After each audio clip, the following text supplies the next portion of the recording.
Now, conveniently located on the other side of the room, we find her again in a painting by Diego Velazquez, one of his earliest works. He couldn't have been much more than 20 years old when he made this in Seville before he's moved up to Madrid to work for King Philip IV. And this is one of the most extraordinary images. And Peter, it's one that you've been obsessed with for quite a long time. I mean, since you showed it to me. I mean, you guys are changing my life today. I mean, this is...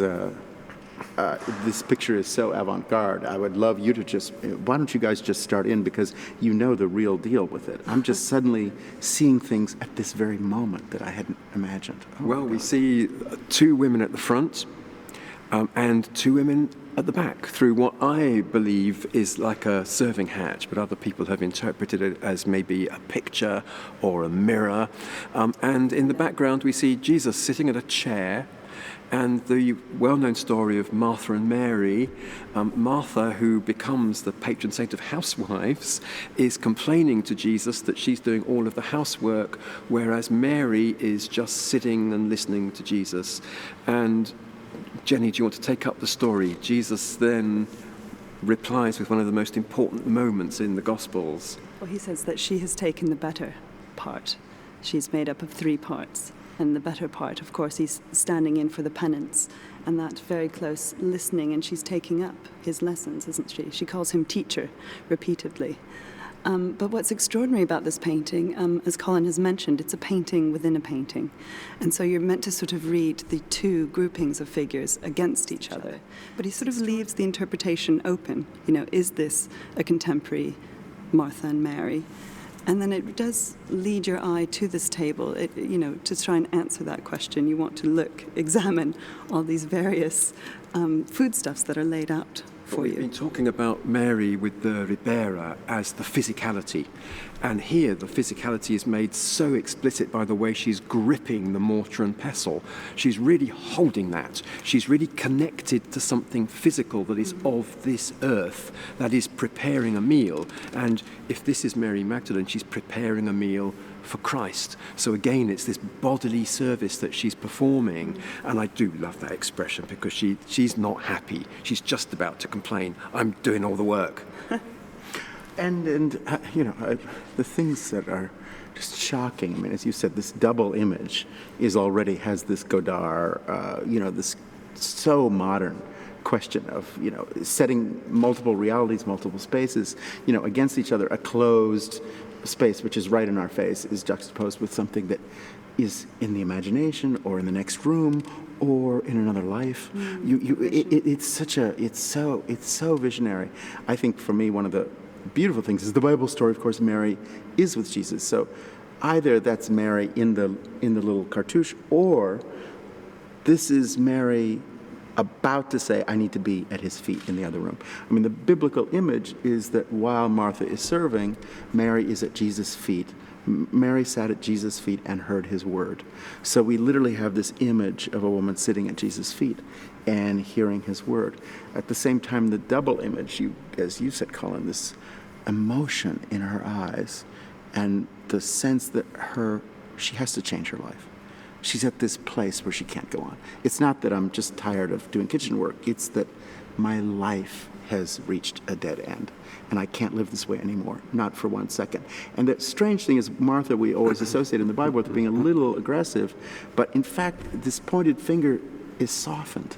And so you get even this moment where Martha herself is thinking of the unhappiness of her sister. And you look at Martha looking in a middle space, not at the... Martha is so practical, is actually not looking at the next task, is actually thinking about her sister for a moment and recognizing her sister's unhappiness, which is so beautiful. And then, as you said, these double images are so vivid, because in the Bach-Matthew Passion, Mary's first aria is repentance, remorse, atonement, grind the sinful heart in two. And this image, knirscht in German, it's this grinding. And so we have this incredible image of her grinding garlic and pepper for a fish sauce. But the garlic and the pepper, that intense spice, is actually this grinding in her own heart.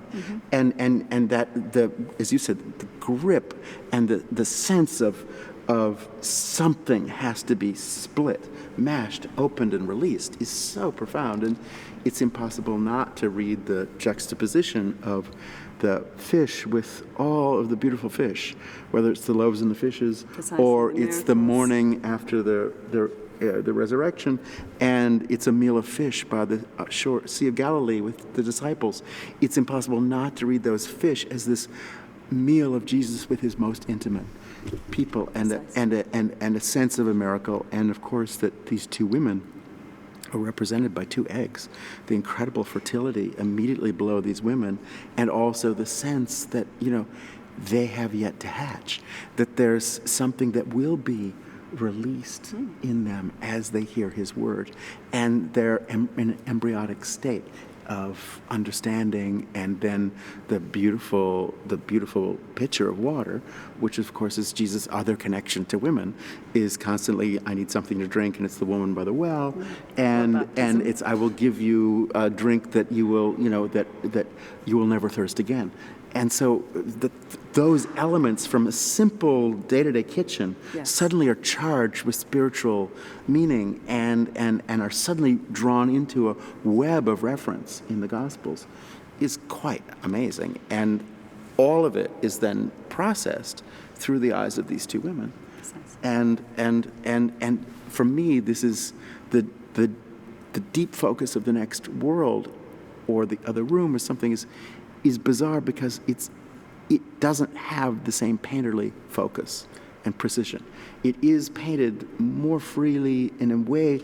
There's a kind of haze around it, whereas every scale of that fish is rendered with incredible ping. And so I think the idea that this image hovers as something she could imagine she could be doing, as she imagines, why am I not doing something else, and that's her image of it.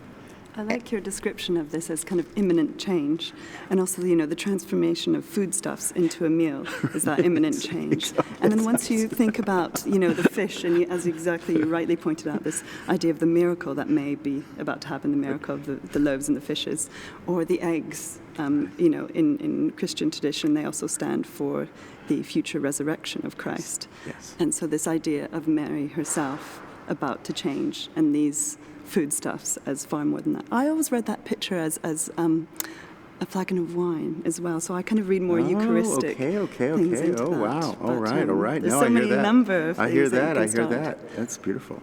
Oh. And of course, there's another family member, Lazarus. Hello. And we ought to go and have a look at him now. We should visit, definitely. Oh, my gosh.